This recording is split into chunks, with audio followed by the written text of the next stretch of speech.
परभणीतील जिंतूर तालुक्यातील कोणत्याही प्रकारची तक्रार नसताना गुप्त बातमीदारांमार्फत मिळालेल्या माहितीवरून घटनेची पडताळणी करत जिंतूर पोलिसांनी तरुणीवरील सामूहिक अत्याचाराच्या प्रकरणाचा उलगडा केलाय। नराधम आरोपींना ताब्यात घेण्यात आलंय।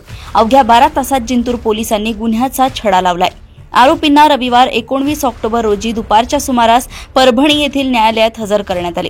जिंतूर पोलीस ठाण्याचे पोलीस निरीक्षक गजेंद्र सरोदे यांनी प्रकरणाचे गांभीर्य ओळखत वरिष्ठांना माहिती देऊन तात्काळ हालचाली केली। या घटनेविषयी अधिक माहिती अशी की जिंतूर तालुक्यातील भोगाव देवी संस्थान इटोली शिवारात एका 18 वर्षीय तरुणीवर सामूहिक अत्याचार झाल्याची घटना 14 ऑक्टोबर रोजी दुपारी 12 वाजताच्या सुमारास घडली होती। सुरुवातीला सदर प्रकरणात कोणतीही तक्रार झाली नाही, मात्र या प्रकरणाची चर्चा सुरू झाली। गोपनीय बातमीदारांमार्फत जिंतूर पोलिसांना माहिती मिळाली। पोलिसांनी थोडाही वेळ न घालवता कोणतीही तक्रार नसताना आरोपींचा शोध सुरू केला।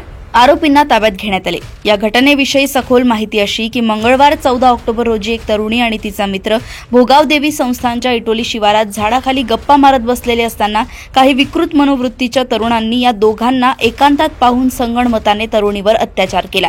तरुणीजवळील रोकड काढून घेतली। इतकंच नव्हे तर कृत्याची आरोपींनी व्हिडिओ चित्रफित तयार करून त्याचा गैरवापर करण्याचा प्रयत्न केला। पोलिसांना याची माहिती मिळाल्यावर या प्रकरणात करण मोहिते, साबेर सत्तार कुरेशी, शेषेराव दत्ताराव शेवाळे या तिघांना अटक करण्यात आली।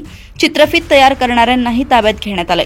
जिंतूर पोलिसात पीडितेने दिलेल्या तक्रारीवरून 19 ऑक्टोबर रोजी करण, शेषराव, साबेर, मुन्या, अर्जुन, लखन यांच्यावर गुन्हा दाखल करण्यात आलाय। आरोपींमध्ये एक विधी संघर्ष बालक देखील आहे।